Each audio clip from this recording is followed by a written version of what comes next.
నమస్కారం APTS Telugu news channel కి స్వాగతం. నేను స్పందన.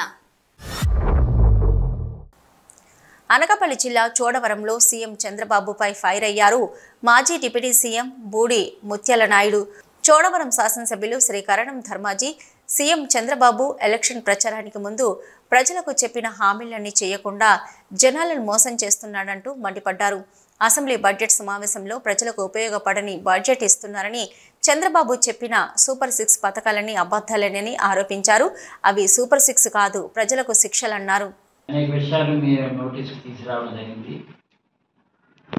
నిన్ననే మా పార్టీ నాయకులు రాష్ట్ర అధ్యక్షులు జగన్మోహన్ రెడ్డి గారు కూడా పత్రికాముఖంగా మీకు అన్ని విషయాలు కూడా ఏ కేటాయింపులు ఏ రంగానికి ఎంతెంత కేటాయించాం, ఒక ప్రజాస్వామ్యబద్ధంగా ప్రజల ద్వారా ఎన్నుకోబడినటువంటి ప్రభుత్వం ఏ స్థాయిలో మాట నిలబెట్టుకోవాలి అనేది ఆయన చేసి చూపించారు.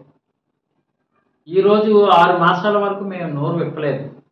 మేము కానీ జిల్లా అధ్యక్షులు చెప్పినట్టు మాతో పాటు ఇక్కడ అనేక మంది జడ్పీటీసీలు ఉన్నారు, అలాగే సర్పంచులు ఉన్నారు, నాయకులు ఉన్నారు. వీళ్ళందరి తాలూకు మాట కూడా అదే.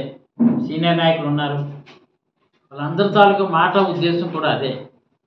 ఈ 6 మాసాల్లో సూపర్ 6 పెడతారు, సూపర్ 6 అన్నారు కదా, నెలకో పథకమైనా పెడతారు, 6 పథకాలు వాళ్ళు అమలు చేస్తారు అని చాలామంది అమాయకులైనటువంటి ప్రజలు ఆ రోజు మిమ్మల్ని నాయకులుగా చేసి ఈరోజు మిమ్మల్ని ఆ స్థాయిలో కూర్చోబెట్టారు. కూటమి ప్రభుత్వం అయినట్టు చంద్రబాబు కానీ, పవన్ కళ్యాణ్ కానీ, లేదా బీజేపీ సభ్యులు కానీ, కూటమిలో ఉన్నటువంటి వాళ్ళందరూ కూడా ఒక్క పథకం అంటే ఒక్క పథకం సరైన పథకం మీరు అమలు చేసినటువంటి దాఖలాలు లేవు.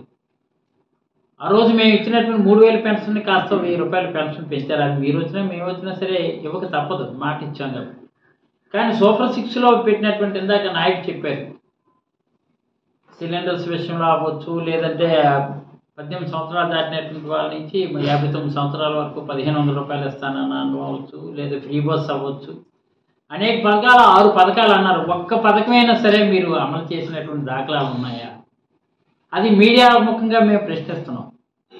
అందుకని ఒకడు మాట ఇచ్చి మాట ఫెయిల్ అయితే ఆయన మీద 420 కేసు పెట్టాలా లేదా?